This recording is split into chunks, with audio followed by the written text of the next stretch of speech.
ধন্যবাদ। আমরা খুবই মর্মাহত আমাদের গতকালকে যে ঘটনা, সেখানে ধর্ষণের যে ঘটনা ঘটেছে। আমরা ইতিপূর্বে আমাদের যে অসুস্থ আমাদের মেয়েটা, তাকে দেখে এসেছি। এরপরে আমাদের দুজন সাংবাদিক ভাইরা তারা আহত হয়েছেন। আমরা খুবই মর্মাহত। তাদের সাথে কথা বললাম। আমাদের বেশ কিছু পুলিশ ভাইরা তারা আহত হয়েছে। আমরা কেমন যেন কোনো ইস্যু তৈরি হলে সেখানে নিয়ন্ত্রণ আমরা কোনোভাবে রাখতে পারছি না। আমাদেরকে কথা আছে যে kill your speed or speed will kill you.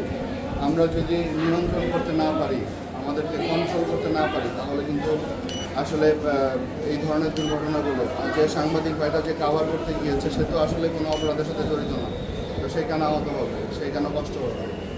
তো আমরা এই অবস্থান পরিত্রাণ চেষ্টা করব আমরা সবাই মিলে।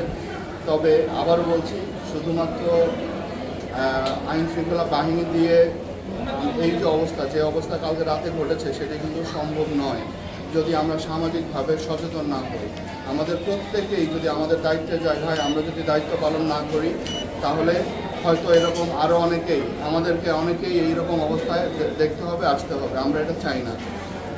আমরা চাই আমাদের সকল অবস্থানে দায়িত্বশীল ভূমিকা পালন করবে। আর দুজন সাংবাদিক ভাই যারা আহত হয়েছে তাদেরকে আমরা বলেছি যে তাদের যত চিকিৎসার যত ব্যয়ভার আছে, সেটা যেহেতু তারা তো আসলে কোনো অপরাধের সাথে জড়িত না, তারা ভালো কাজ করতে গিয়েছে, মানুষকে সচেতন করার জন্য গিয়েছে, তাদের ব্যয়ভারগুলো আমরা জেলা প্রশাসনের পক্ষ থেকে তাদের চিকিৎসার সকল দায়িত্ব আমরা